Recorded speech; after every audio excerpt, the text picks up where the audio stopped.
Hello everyone, today I'm here with a spoiler-free review of Throne of Glass by Sarah J. Maas. Selena Sardothian, an assassin, is serving time in the salt mines when the Crown Prince approaches her with an offer. She can enter the King's competition against other assassins, warriors, and thieves. If she wins, she becomes the King's champion and serves as his personal assassin for a few years before earning her freedom. And obviously, Selena accepts this offer. So I read Throne of Glass back in 2012 when the book actually first came out, and last year I decided to reread it because I was intending on continuing on with the rest of the books in the series, and I'd kind of forgotten everything that happened, needed to refresh my memory. So I reread it, and I think this time around I listened to the audiobook, which is pretty good. But reading it a second time around, I was definitely more critical. And I think this might also have been influenced by the fact that I reread it after reading The Assassin's Blade, which is the series of 5 prequel novellas. So we kind of get a bit of Selena's history before she's caught and put into the salt mines. So I think that reading The Assassin's Blade before Throne of Glass did influence my enjoyment a little bit, mainly in regards to Selena as a character. Don't get me wrong, I love Selena as a character. I love how flawed she is. She's quite vain and arrogant and stubborn, but at the same time she's extremely brave, fierce and compassionate. But I think that after seeing her in The Assassin's Blade, it felt like a little bit of a step backwards in Throne of Glass. In Assassin's Blade, we get to see more of her being an assassin and being this badass character. But in Throne of Glass, she isn't really given many opportunities to showcase her strengths and skills. And I think this is mainly due to the fact that we don't actually see a lot of the King's competition. A lot of what happens mainly in the middle of the competition is kind of glossed over. So we didn't really get to see a lot of Selena kicking butt and using her skills, which is a bit of a shame because that was the one thing that I was the most excited about diving into this book, was seeing a bunch of assassins and thieves pitted against each other and competing in this competition. We do have a couple of other plot lines woven through the mix, one of which is a love triangle, which I'll talk about a little bit later on, but I think that that could have been toned down a little bit to make room for more of the competition. I just kind of felt like we were missing out on the potential for so much more action. We have a really interesting cast of characters, and my favorites aside from Selena were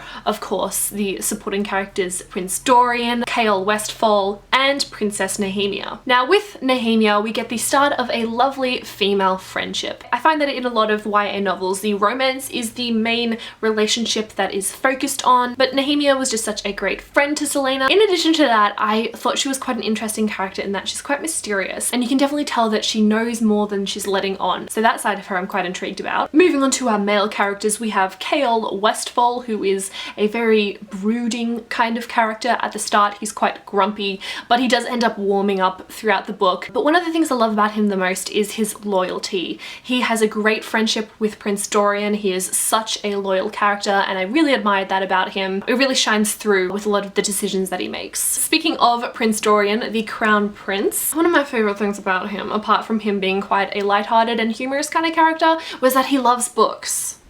And I also like the fact that he treated Selena with a lot more respect than most of the other characters, particularly those with higher standings and titles. He treats her like a human being, and it's wonderful. And on the topic of male characters, the love triangle. And it's an interesting love triangle because only one side of it really develops in this book. And honestly, I didn't really find it very believable, this relationship that starts happening. It just didn't feel like there was much substance behind it, and there wasn't much basis for that kind of relationship. So I wasn't really invested in it, even though I really like the character. But on the other hand, the other point of our triangle, although nothing really happens here, you can definitely feel that there's a lot more tension bubbling under the surface, so that has me excited. And you know what, I just want things to work out with this character. I really do. Now overall, I did enjoy Throne of Glass, even though there were some things that irritated me in this one. Selena was a little more annoying in this book than in The Assassin's Blade, and I found that this was more of a foundation book. There is a little bit of world building, but we're just getting a taste of it at this point, and things are definitely going to be built upon in the later books. So this book is definitely not the strongest book in the series. At this point I'm up to date. I have read Queen of Shadows, but if you've read the book and you're kind of iffy about continuing, you're not really sold on it,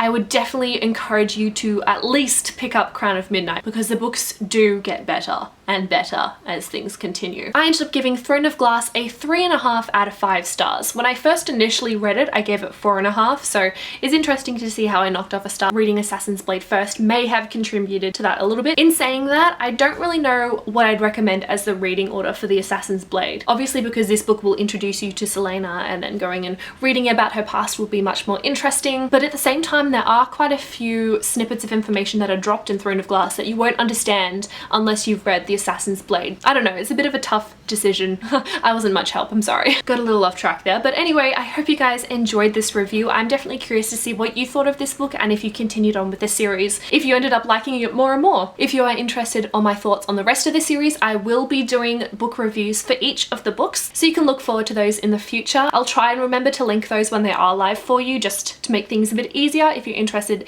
in hearing more of my thoughts. But I think that's about all that I have for this video. Thank you guys so much for watching, and I will see you next time. Bye!